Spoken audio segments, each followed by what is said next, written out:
All right, ninth grade, today we're going to talk about, we are going to update our individual plan of study, and then we're going to talk a little bit about pre-enrollment so you can start thinking about the classes that you want to take next year. So remember how to get to your individual plan of study. This is going to be on your Google Classroom. So ninth graders, go to your Google Classroom, sign in, and then if you click on classwork, your My IPS should be at the very, very top. And it will always be there all the way through until you graduate. So this is our individual plan of study that guides you through what you're going to focus on during your high school plans, and just a little bit about keeping all of your things in one place so that we can get you on to the next step in your life. So if you have submitted your My IPS, make sure that you unsubmit it, and then you can open it up. And then first thing we're going to do on the first page, you're going to make sure up here that you have your last name and your first name, and that you have the class of 2028. Career interest, we are going to go to Fort Hays here in March. So 3/26 is the date for that. So you can put tour FHSU right here under ninth grade, and that's our career activity.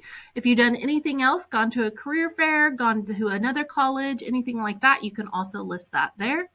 And then you need to make sure that you're adding in here any updates here. So we did add some already, hopefully when we first got to school, and now we're going to continue by adding more. So if you've gotten any honors or awards, made honor roll for this semester should be coming out pretty soon. If you volunteered anywhere, if you did any community involvement, maybe you helped with the mayor's Christmas tree or anything like that, make sure you add that on there. And then employment is a very big one. Make sure that you put where you are working and that you're putting the start date. So it could be as simple as May of 2024. You could put that in there as your start date, but we need to make sure that we have dates in there, and you'll thank me when you start doing your resume in 10th grade with Mrs. Miller. Possible references here, anybody that you work with, someone from your church youth group. It could even be your advisor, because your advisor is going to be with you for the next 4 years. So you can even put them there as well. So add your semester 1 grades. You're going to do this by going to Xello or to Power School, and you can see those grades in there. So make sure you put down your class name and then the grade. So English, you're going to put in the English column. Math, put what class you're taking. Science, you're going to put what biology. Social science, you shouldn't have yet.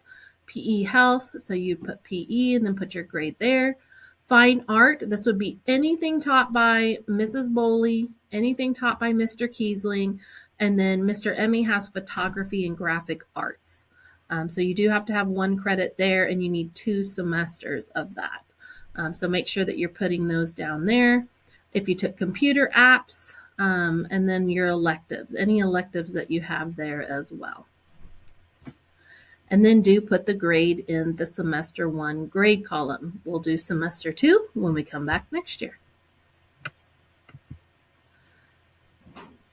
So I do want you to start thinking about pre-enrollment, and that would be for classes that you're going to take next year.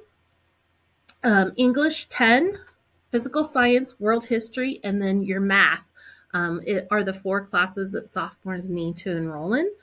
So then that would leave you 4 extra classes. So maybe you're in biology, you have an A or B, you want to take advanced biology, anatomy, and physiology because you know you're going into the medical field. So some things that you can start doing right now, once you have your list done, your IPS done, and you've shown your teacher, is you can start thinking about what you want to do for your future. Look at those careers that you have listed on your matchmaker. Remember, we hid some that we didn't like, we kept some that we did, and then just start looking at what classes that you would need to make that come true. So make sure that you're kind of thinking about what you want to do next year, what you're interested in, so that we can make sure that we're ready for pre-enrollment. Here are some really cool electives that you can take. They're all different ones, different grade levels that you can take these for. So once you're a 10th grader, you open up to even more options that you can take so you can fill up that schedule. So again, you're going to have 8 classes that you're going to need to fill. You have 4 that you have to take, and then 4 that you can pick other things. All right, guys, that's it for today. I hope you have an amazing day. Thanks for filling out the IPS.